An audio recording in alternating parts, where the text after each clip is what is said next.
Next on Unsolved Mysteries. Elvis Presley's sudden death shocked and saddened the world.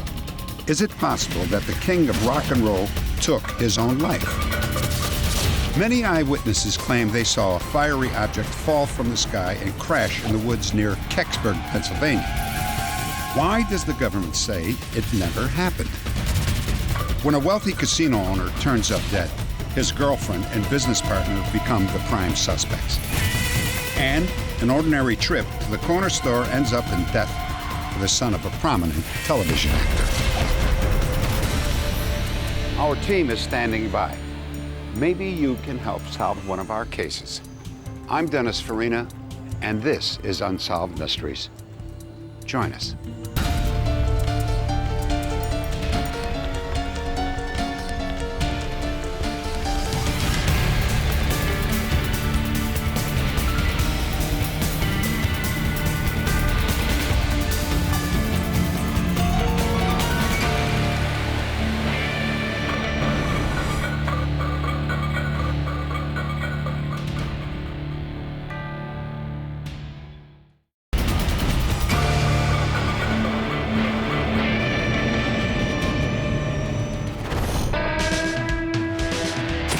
Elvis Presley has been called the world's greatest entertainer.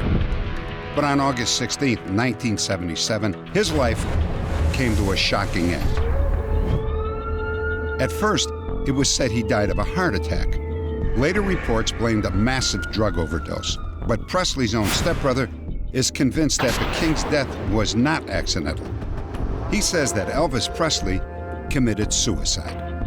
Elvis Presley woke up on the 16th of August, premeditated, planned, took and killed himself deliberately. Most people absolutely refuse to believe that Elvis Presley would kill himself. However, David Stanley's eyewitness account, along with the physical evidence, makes for a compelling case. And now, both sides of this ongoing controversy. Memphis, Tennessee. Drugs were a part of Elvis's daily routine.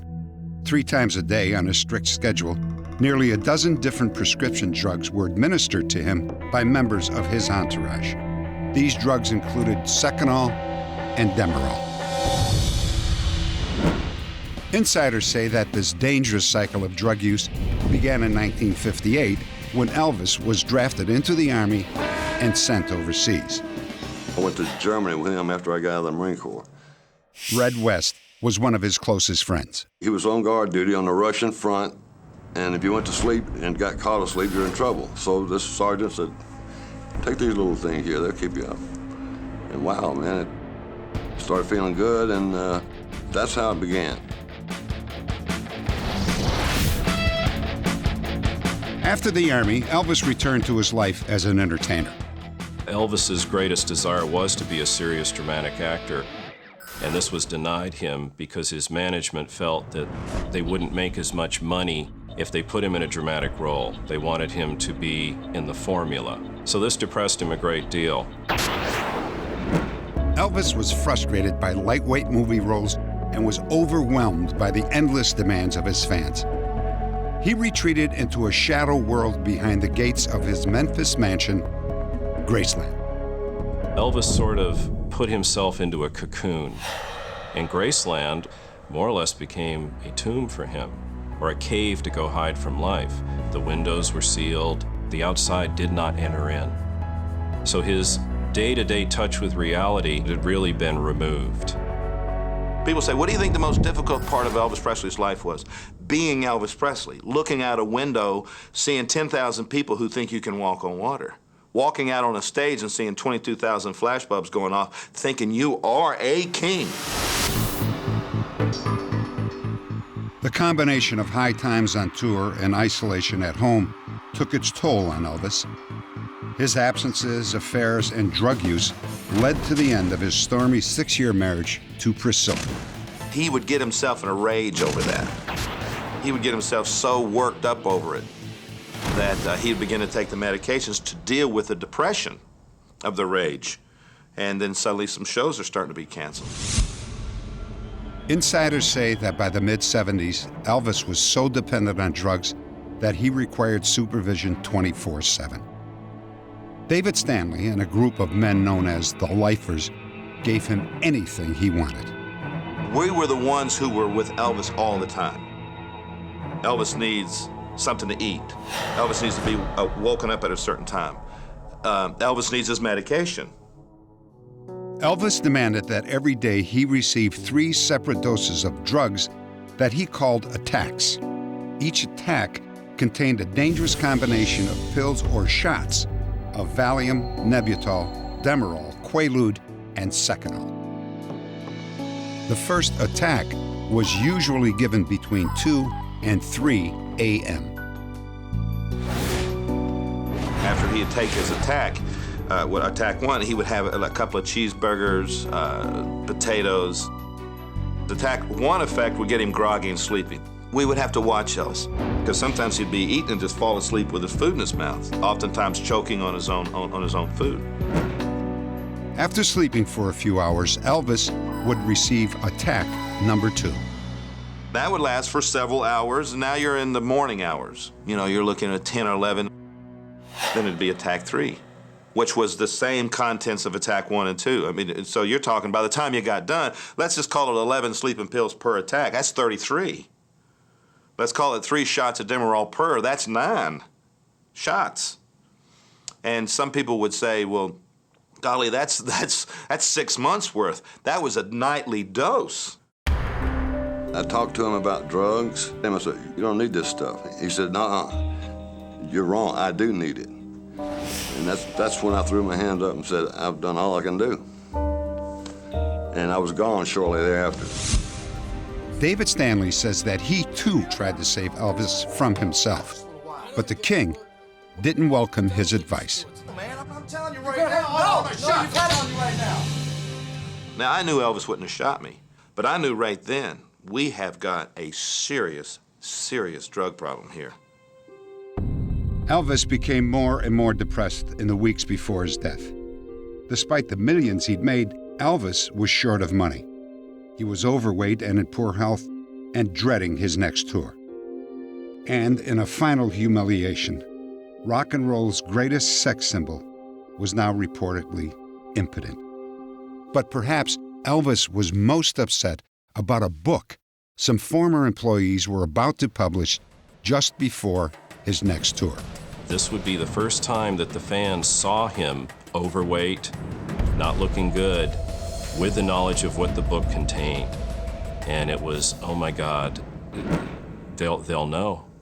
And he knew the whistle had been blown on his clean image, and he was terrified. You can see the God, I don't know if it's worth going on mentality. Kind of dreading the tour one day, I don't want to go on a tour. They're gonna think this, they're gonna think that. He was just really confused. David, The last time I saw Elvis, he said goodbye to me. She was crying. I love you. He hugged me. I'll never ever see you again. The next time you see me, it'll be in a higher place in a different plane. The day Elvis Presley died was different than most. He ignored his usual late-night feast. He was given his 3 attack envelopes, nearly 3 dozen pills, and 9 syringes full of drugs at their usual times, but Elvis left them untouched. Ginger Alden, Presley's girlfriend, was the last person to see him alive. All right, Ginger, I'll go read. According to reports, around 9:30 a.m., Elvis got out of bed and went to the bathroom to read.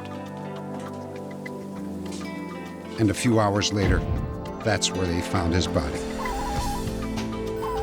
Paramedics were already there by the time David Stanley arrived. I looked and saw Elvis in the fetal position and knew he was gone. First thing I said is, you son of a bitch. I knew right there and then at that time that Elvis said, I am out of here.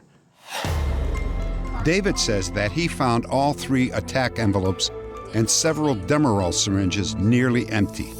He believes that Elvis took all 3 attacks at once purposely to end his life. The official autopsy found that Elvis died of an irregular heartbeat due to severe cardiovascular disease.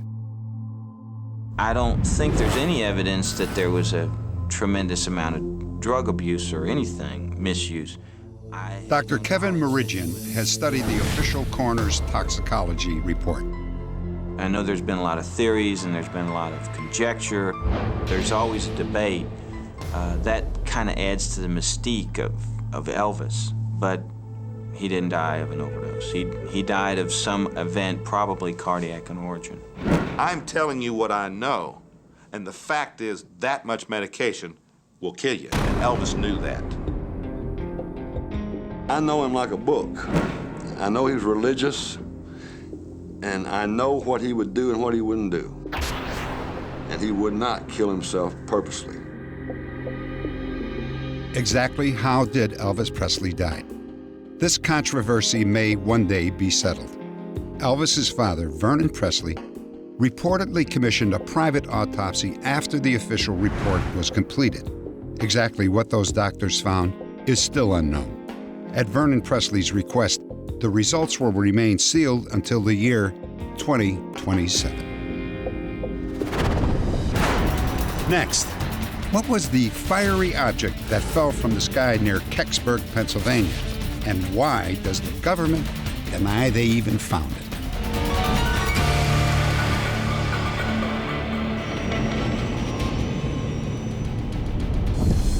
December 1965.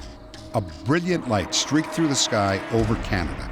And it was also seen over the northeastern United States. Thousands of eyewitnesses reported seeing its trail, which was visible for hundreds of miles in every direction. In Kecksburg, Pennsylvania, 40 miles southeast of Pittsburgh, Rob Landy and his brother Ray were outside riding their bikes. We were riding up the road and we just happened to look up into the sky and we saw this thing coming over the tops of the trees. It just glided right across the sky, like across the horizon of the trees. It scared us. We were just like in awe, you know, as we watched it, and then it disappeared and we ran. You knew what an airplane looked like, you knew what a helicopter looked like, and that didn't look like anything we had ever seen before. And the angle that it was coming in, I mean, you knew that it had to hit the ground. 3 miles away, another local boy, Randy Overly, also saw the object. I was playing by a creek at the time and heard a deep hissing noise. And I looked up in the sky and saw an object coming at me from a pretty good distance away. It flew right over top of me, no higher in the air than 200 feet, and was going no faster than a small airplane would go. Nevin and Nadine Culp were also playing outside when the object flew overhead and crashed in a wooded ravine half a mile away. This ball of like fire come through. It was something that I've never seen before and never seen since. Seen the smoke then at that time, down in the hollow there.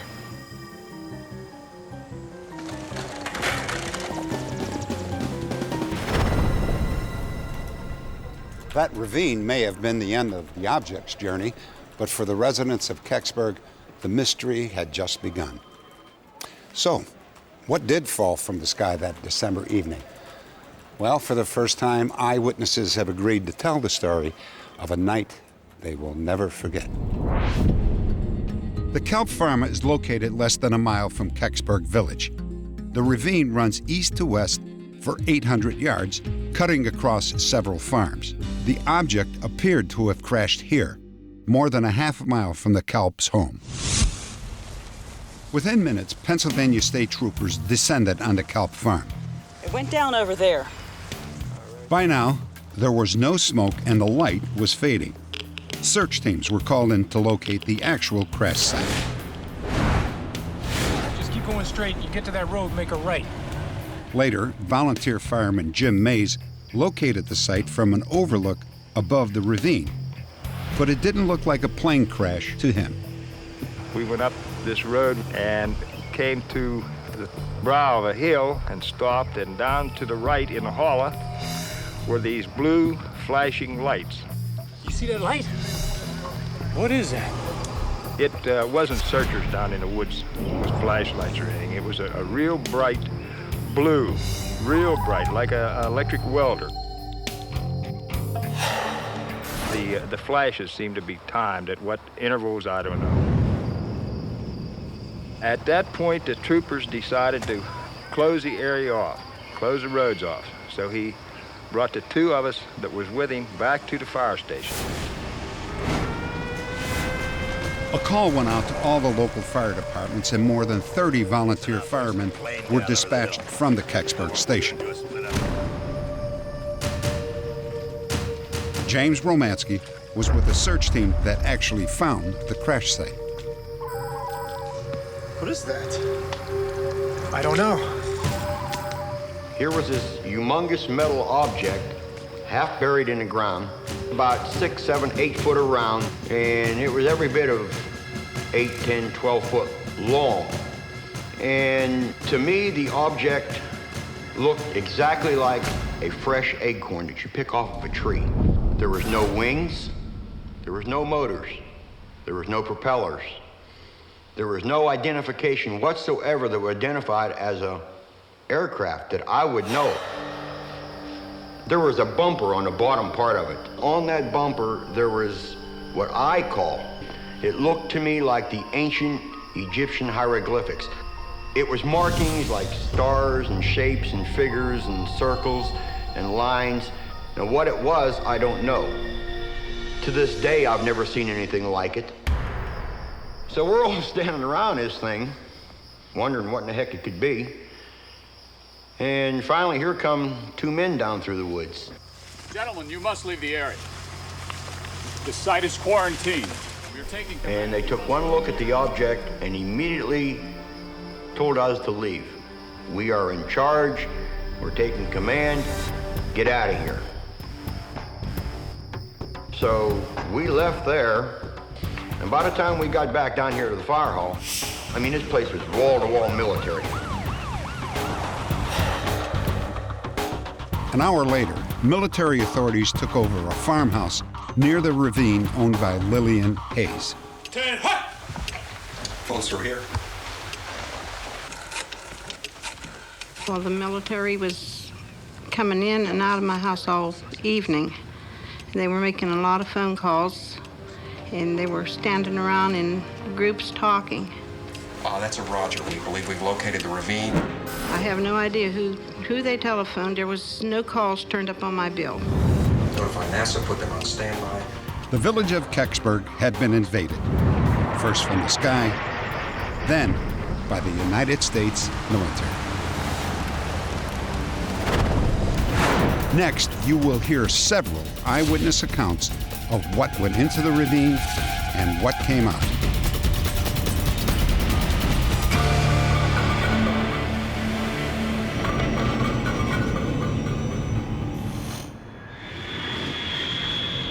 A ravine near Kecksburg, Pennsylvania.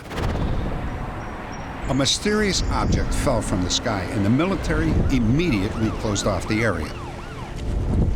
They began a top-secret recovery operation. 19-year-old Bill Weaver was one of the many curious spectators who tried to catch a glimpse. Hey, what's going on down there? I looked down in there myself. I seen there was something down in there that had bright lights on it, but I couldn't see the object itself. Sometime later, I seen a van-type truck pull up there.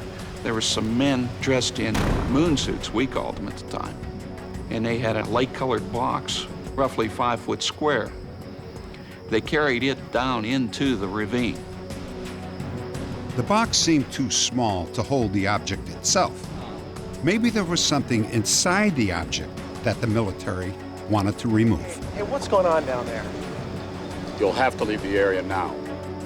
They told me unless I moved my car and got out of there that they would confiscate my car.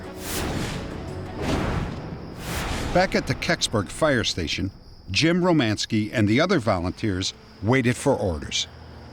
We looked up and here comes this Jeep down over the hill with its red light on. And right behind the Jeep was a large flatbed truck. And on the back of the flatbed was this covered object. and out down the road they went, and where they went, I have no idea. Whatever came down in Kecksburg that night is of high importance to the military agencies. The most mysterious thing about the whole case is the fact that after 25 years, the government still refuses to give us any actual information on what occurred. Stan Gordon interviewed dozens of Kecksburg eyewitnesses and has examined several theories. Astronomers who looked into the case at the time basically felt that the object in question was a bolide, which was a very bright fireball-type meteor. But we now know that the thing basically was coming down from the tip of Ontario and appeared to have made about a 25-degree turn towards the east near Cleveland, Ohio. And the interesting thing is now that the new data suggests that the object made a turn towards the south. And then the object made another turn towards the village of Kecksburg, where it was proceeding into there towards the northeast. Within several miles of the crash site, multiple witnesses tell us that this object was coming in at a very, very slow speed of descent. Meteors do not make controlled turns. They do not come in at a slow speed like this. And they, in fact, do not glide in, which this thing apparently did. My personal opinion, what landed in Kecksburg that night was a capsule of some kind. From whether it was one of ours or a foreign, I have no idea. 2, 1, 0. Another theory is that the object was space debris.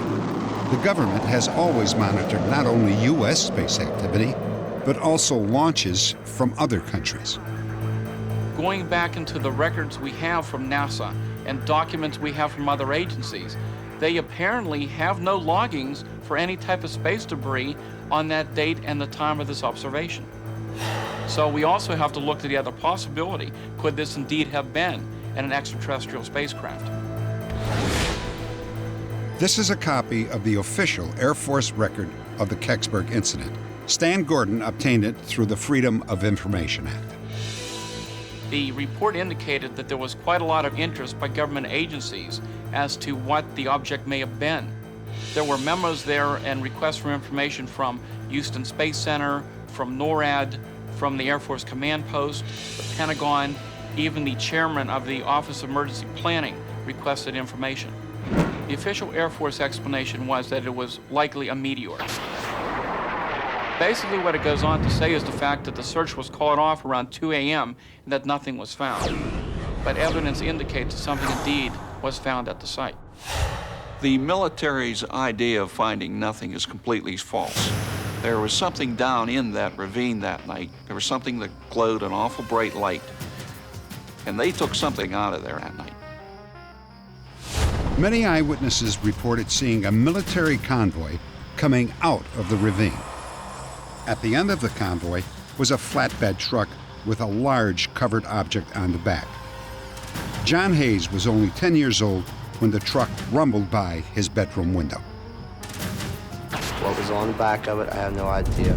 It was about the size of a Volkswagen Beetle from the distance I was at.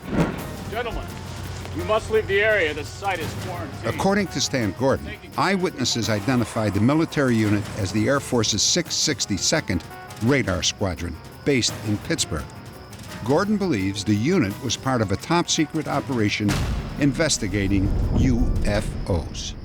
There is no entry at all for December 9th of 1965 in the December log of all activities for that squadron. That tells us that somebody apparently wanted to keep all information associated with the unit's involvement in that site away from public information. We can see the fact that the government has not told us everything they know about the Kecksburg case. Official reports that the military and the government put out, as far as I'm concerned, are a bunch of bull. If this thing was a meteorite, then why didn't they just bring it out and say, here it is? Let the reporters take pictures of it, let the firemen see it, let the people in this area see it. Why the big mystery? Either one, we're dealing with some highly advanced space probe, probably of a foreign nation, that appears to be very highly technical for what we knew about 1965. Or the possibility exists that we may indeed be dealing with an extraterrestrial spacecraft.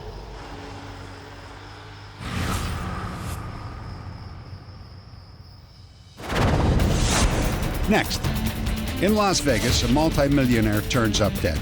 Was it an overdose or a case of murder?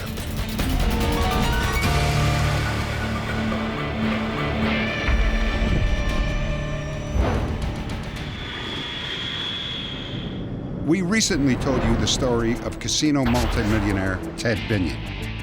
He was found dead in his mansion by his girlfriend, a former exotic dancer named Sandy Murphy. He's just not breathing. I don't know. At first, his death appeared to be either an accidental drug overdose or suicide. But almost immediately, murder became a strong possibility. The prime suspects? Ted Binion's business partner, Rick Tabish, and Ted's 26-year-old girlfriend, Sandy Murphy, who were rumored to be having an affair. Less than 36 hours after Ted's death, Rick Tabish was arrested as he dug up $4 million in silver that Binion had stashed in the Nevada desert. Tabish was later released on bail.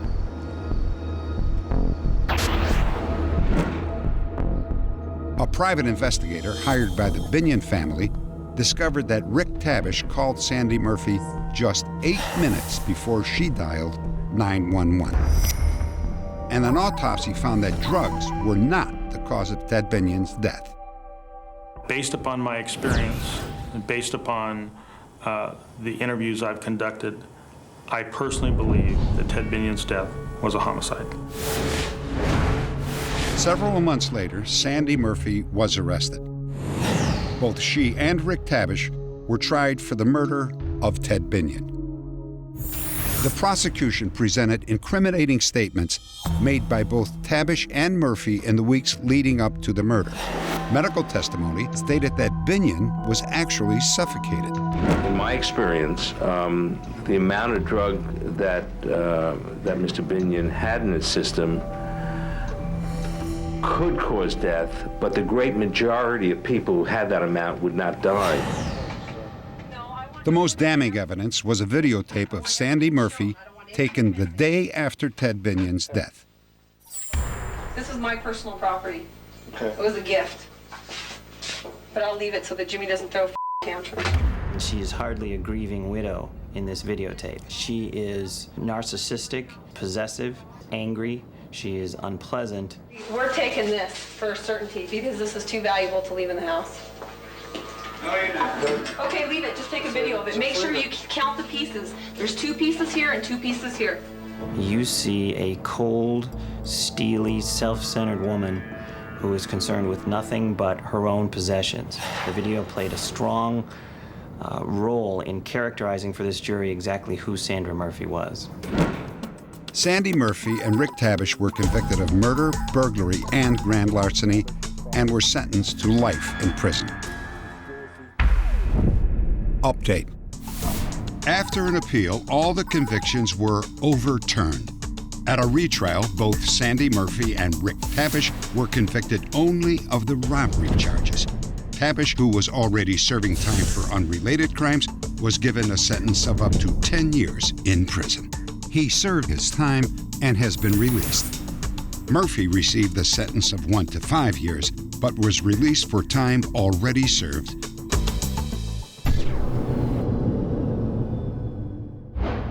Actor Dennis Cole has appeared in dozens of television shows like The Young and the Restless, Fantasy Island, and The Fall Guy.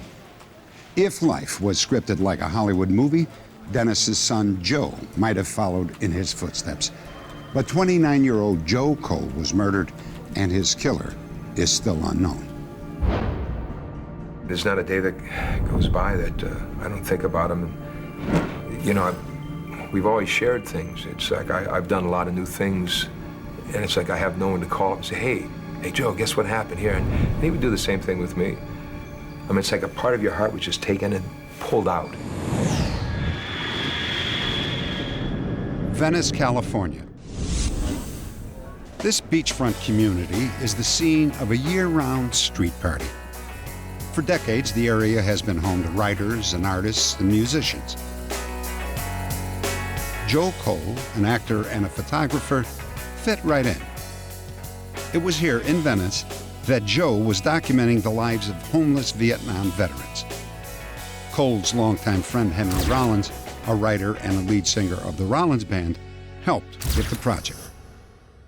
Those men you see talking to themselves, standing next to payphones on streets, he would bond with these people where they wouldn't give you the time of day, they would tell the story of their lives to Joe. What do you mean? It's a great flick. He shoots down like... Rollins and Cole often shopped at an all-night market just a block from their house. On a cool December night, they were returning home, as usual, with their bags of groceries. Get hold of me, kid. Come on. Okay, Put it back down. Put it back down. Don't look at me. Don't look at me. Within 1 second, you are going from the 90 millionth trip to the grocery store, home, to 2 guns in your face. Don't look at me. One robber shoved Rollins to his knees. The other forced Joe to the ground. The guy who was on me said, if you yell or if you scream, I'm going to blow your head off. And I said, okay. $40. This is it? This all you got? That's all you got? Yes. Get up, get up. Let's get him in the house. Go to your house. Go to your house. And at that moment, what I thought was going to happen was we were going to be marched into the house and executed while they robbed the place at their leisure.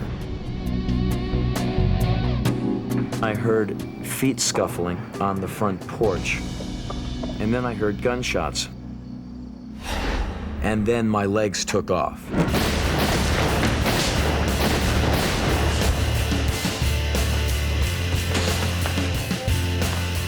I did not know the state that Joe was in.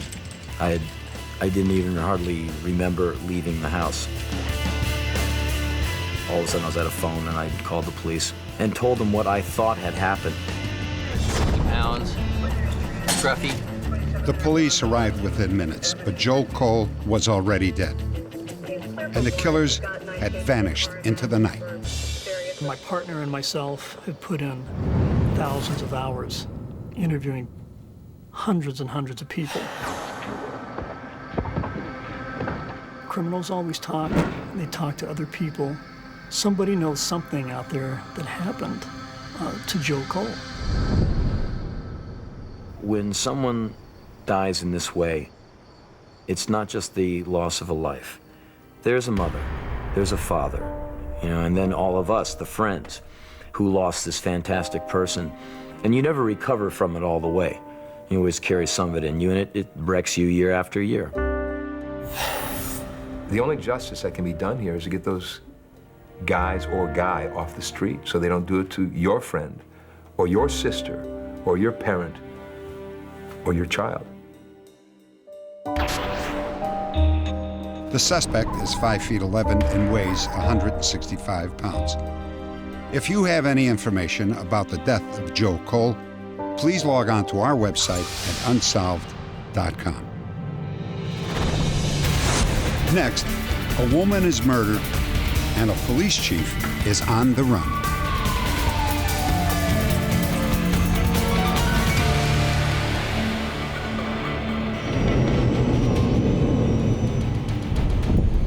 A quiet farming town in Nebraska is not the place you'd expect to find a pretty young divorcee to settle. And that's why neighbors were surprised and puzzled when 34-year-old Anna Anton moved in. It turns out that Anna had a little secret. There was no rational reason why she would move here. People don't move to Lyons, Nebraska unless they have a job or family, or they're returning to a small hometown, and she didn't have any of those. Anna had injured her leg, so she couldn't drive. Her new friends were willing to help out. Good morning. Good morning, Anna. Oh, nice to see you. Nice service. Thank you very much. God bless you. Have a nice day now. Anna appeared to be a very religious person. She had very high morals and did not drink. She went to church daily. She could find a ride. Shirley Edgecombe lived across the street from Anna, and as they became friends, Anna began to confide in her. Want me to put these away for you? She told me that her ex-husband had been involved in some large drug ring, and that she had testified against him and other members of this drug ring, and she was afraid that he was going to harm her. She did tell me that she'd chosen that apartment because the police chief lived right above her, and she thought if her ex-husband ever did find her, that he would be leery about bothering her because of the police car parked out in front. One day, when Shirley brought some groceries over to Anna's apartment, she was surprised to find the back door was locked. Anna? She tried again later that evening, but there was still no answer. Anna had disappeared as mysteriously as she had arrived. Hope you don't mind letting me in. I'm really worried about her. It's not like her to just disappear. Shirley asked for help from Police Chief Greg Webb, who lived upstairs. We went in thinking we'd probably find Anna had fallen, and there was no sign of her. Here it is. When Shirley found Anna's phone book, Chief Webb offered to call her friends. Maybe one of them had seen her. My job. A few hours later, he called me and said that he had called those numbers in the book, but she wasn't at any of those places. Days later, Anna's body was found in a remote field. She had 2 .38 caliber bullet wounds in her body. Since the crime scene was outside Lyons' jurisdiction, the Nebraska State Patrol was called in. Upon observing the surroundings around Anna, it was very apparent that she did not succumb her death there, that the body had been moved. How you doing, Mike? Hi. An autopsy later revealed that Anna's blood alcohol level was .22, surprisingly high for a woman who supposedly did not drink. The note that Anna gave When Jerry Krieger interviewed Shirley, she told him that Anna seemed afraid of her ex-husband. Within a short period of time, we were able to determine that Anna's ex-husband did have an alibi, and he was not involved in any drug activity. And I just couldn't understand why Anna would fabricate this information. Knowing that Chief Webb lived upstairs, Krieger questioned him about Anna. How long did you know Anna? He learned that they had been intimately involved. Chief Webb was now a suspect. Okay, Rena, let's go over here by the chair and work our way back. Okay.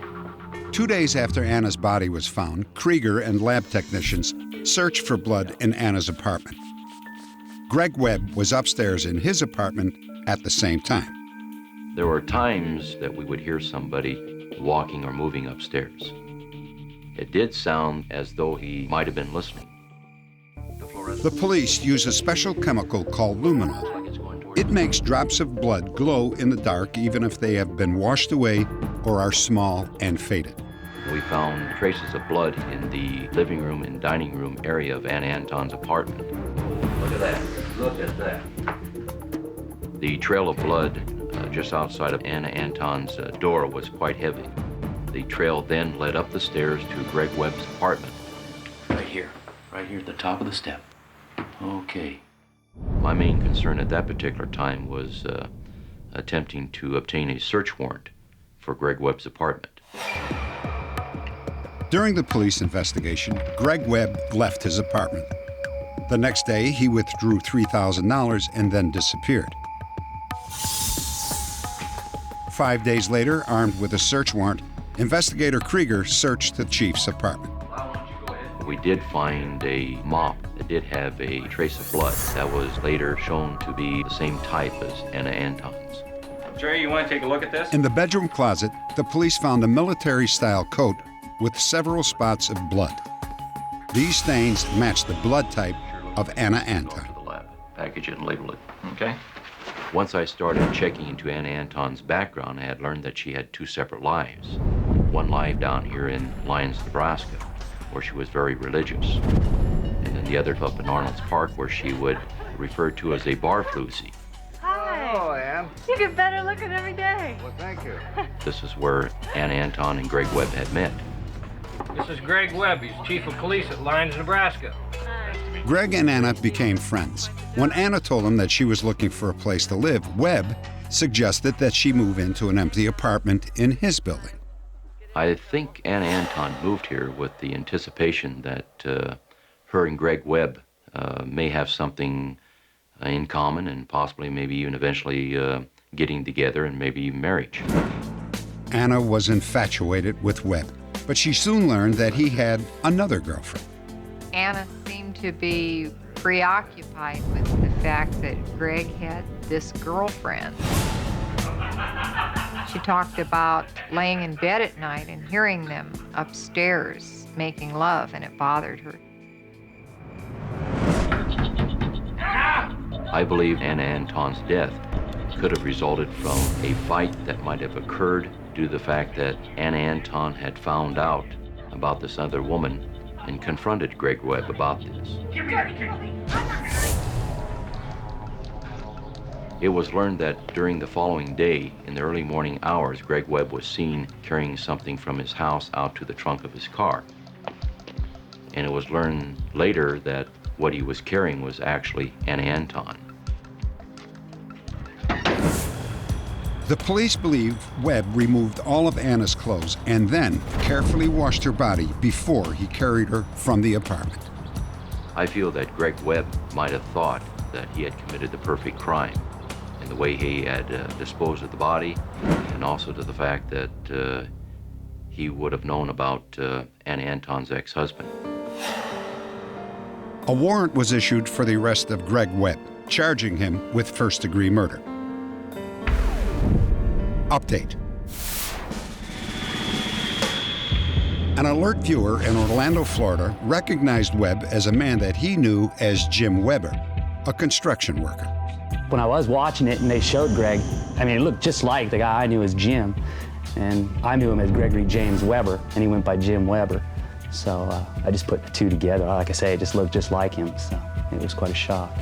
Florida had faxed me photographs of the driver's license that was issued under Gregory James Weber. And once I did see the photographs, I knew that that was Gregory John Webb. Faced with the charge of first-degree murder, Webb pled to a reduced charge of manslaughter. He was sentenced to 7 to 18 years in prison and was released after 8 years.